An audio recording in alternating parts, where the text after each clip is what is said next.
There is an expression in the United States that Southerners use with pride, and that those from the north of the country sometimes repeat with a mixture of curiosity and incomprehension. Southern hospitality. Not a tourist concept manufactured for brochures. It is a real way of relating to the stranger, to the visitor, to the one who arrives from far away without knowing the unwritten rules of the place.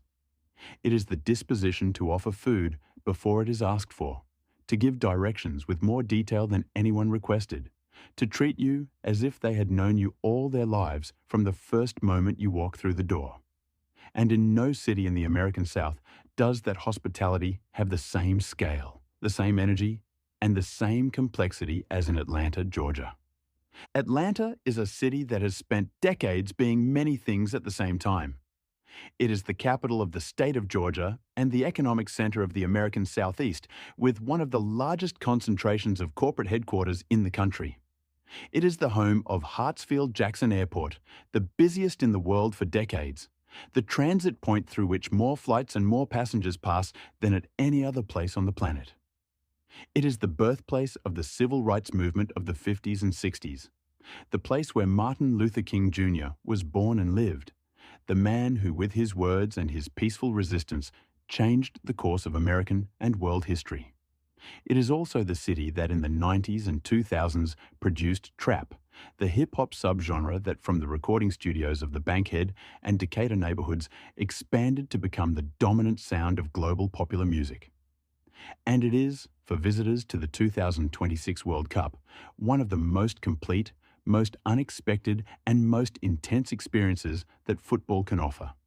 The stadium where matches are played is Mercedes-Benz Stadium, officially known during the tournament as Atlanta Stadium. Mercedes-Benz Stadium is the first professional sports venue in the United States to achieve LEED Platinum certification U.S. Department of State, the highest distinction in terms of environmental sustainability. That is not merely a technical detail. It is part of the identity of a stadium conceived from the beginning as something more than a place to watch sports. Opened in 2017, it holds 75,000 people and is the home of the Atlanta Falcons of the NFL and Atlanta United FC of MLS, the city's football club that since its founding in 2017 has built one of the most passionate and most numerous fan bases in the entire American League. Its retractable roof has a shape that resembles a bird's eye when open, with 8 steel petals that close hydraulically, creating one of the most impressive visual experiences of any stadium in the world.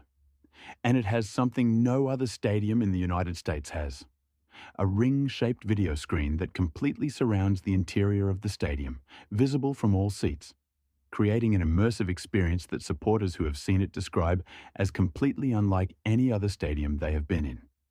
Atlanta hosts 8 World Cup matches, including 5 group stage matches, a round of 32 match, a round of 16 match, and the semi-final on July 15th. FIFA.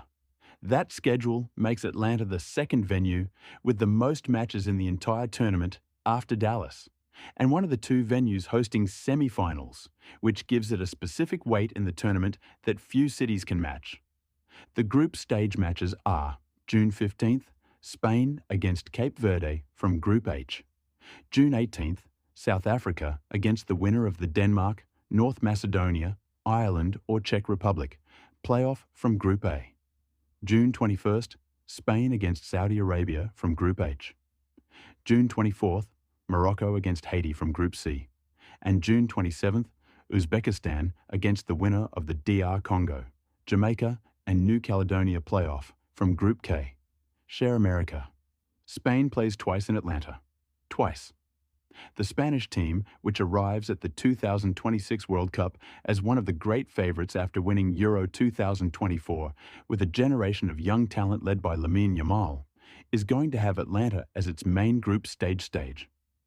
The Hispanic community in Georgia, which in the last 20 years has grown in a way that has completely transformed the character of the region, is going to make those 2 matches have an atmosphere that combines the colour and noise of the Spanish fan base with the energy of a southern city that when it gets excited about something does so without half measures. Morocco against Haiti on June 24th is the most emotionally charged match of all those played in Atlanta. Morocco, with its recent Qatar 2022 history as the first African team to reach a World Cup semi-final against Haiti. The Caribbean country arriving at its first World Cup in decades after overcoming all the adversities the world can put in the path of a nation. The Haitian community in Atlanta, one of the largest in the American Southeast, is going to turn that match into something the city will remember for years. And then there is the semi-final on July 15th. The penultimate match of the tournament, with two of the four best teams in the world competing for a place in the New York final. In Atlanta, with 75,000 people inside the most modern and most technologically advanced stadium in the United States, with the heat of the Georgian summer as context, and with the energy of a city that has been in World Cup mode for an entire month. That match is going to be one of the great moments of world football this century. For getting to Mercedes-Benz Stadium, Atlanta has an important logistical advantage. The stadium is in the city center, steps from the downtown neighborhood, and well connected to Atlanta's metro system, the MARTA. The nearest metro station is CNN Center, about 10 minutes walk from the stadium. MARTA connects Hartsfield-Jackson Airport with the city center efficiently and affordably.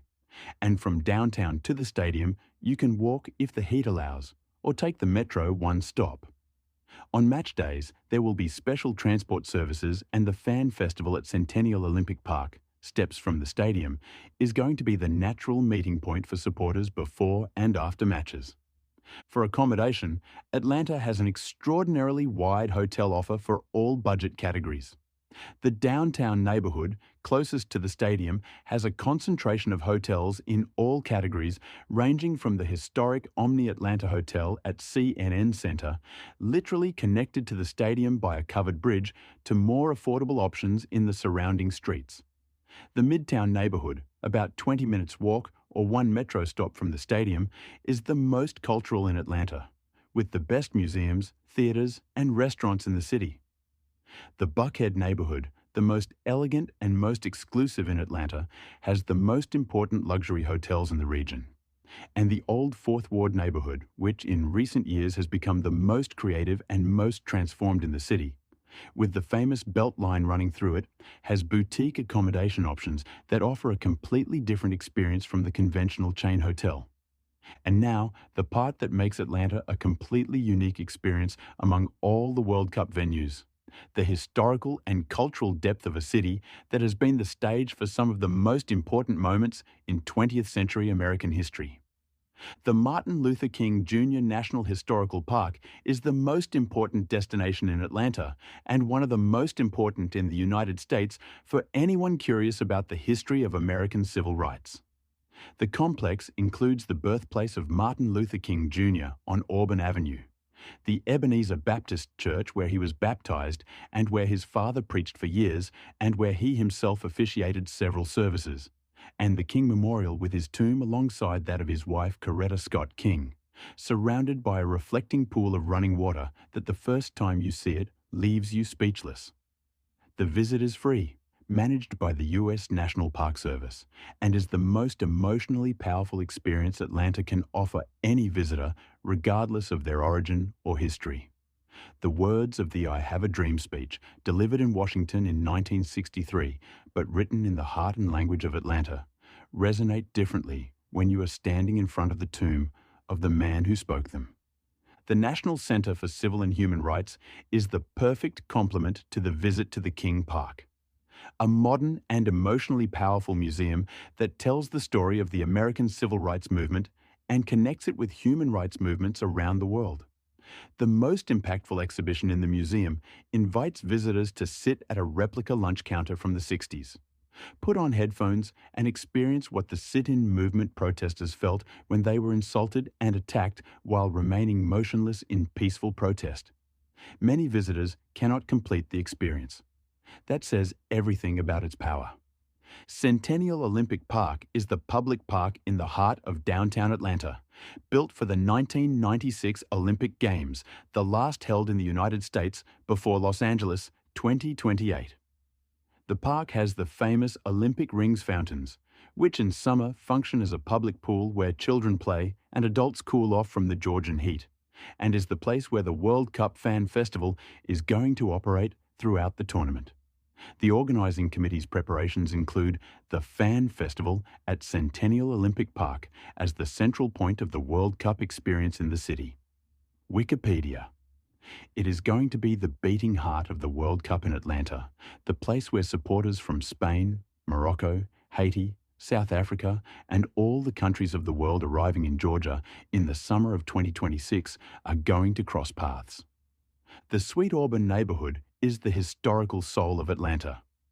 Auburn Avenue, known as Sweet Auburn, was during the early decades of the 20th century the economic and cultural artery of Atlanta's African American community, the place where the banks, hotels, theaters, and businesses of a community that built its prosperity parallel to a society that legally segregated it were located.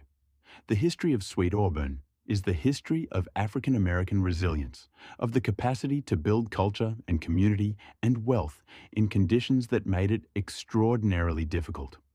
Walking that street today, with the King Park in the background and the murals that tell the neighborhood's history on the walls, is one of the most meaning-laden experiences of the entire American South. Atlanta's gastronomic scene is one of the most exciting and most diverse in the American South. The city has two specialties you cannot miss. The first is fried chicken. Southern fried chicken that in Atlanta reaches heights of perfection the rest of the world can barely match.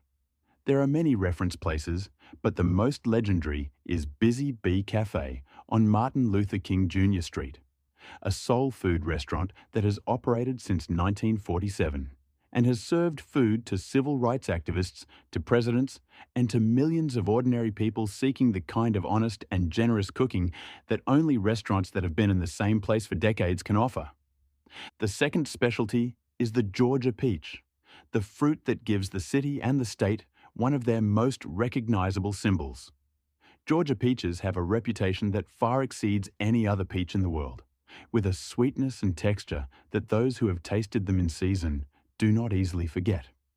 In Atlanta's summer markets, at the stalls of Your DeKalb Farmers Market or Morningside Farmers Market, you find peaches picked the same day that have a flavor no fruit transported from another state can replicate. The Ponce City Market neighborhood is the creative heart of contemporary Atlanta. A former Sears warehouse from the 1920s converted into a food hall market, boutiques, and startup offices that is also the starting point of the Atlanta Beltline, the city's most ambitious urban transformation project.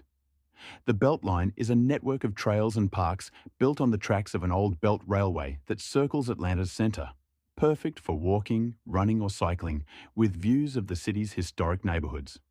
During the World Cup, the Beltline is going to be Atlanta's World Cup promenade, with special murals, artistic installations, and the mix of supporters from every country in the world that football, when at its best, inevitably produces.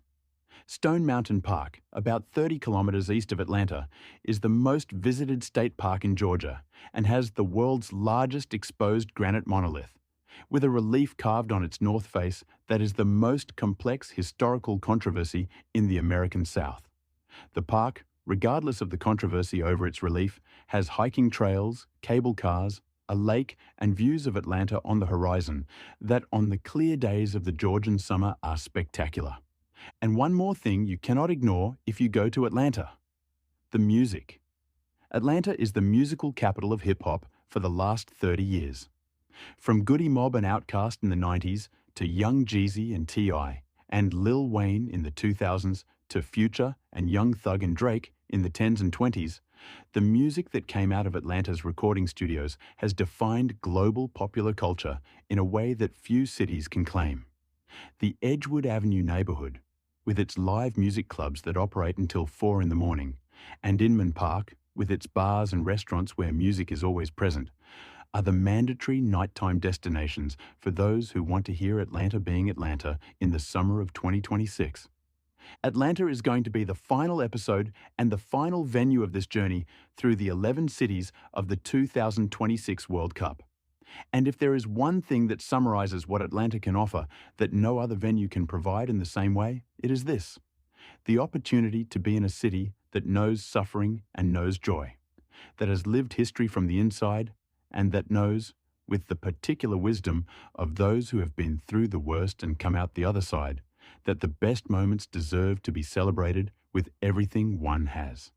In the summer of 2026, Atlanta is going to celebrate the World Cup with everything it has, with its music, its food, its history, its southern hospitality that receives the stranger as if they were family, and with a semi-final that is going to be, simply, one of the greatest football matches this century has produced. Welcome to Atlanta, the Peach City, the Soul City, the last stop on the World Cup road.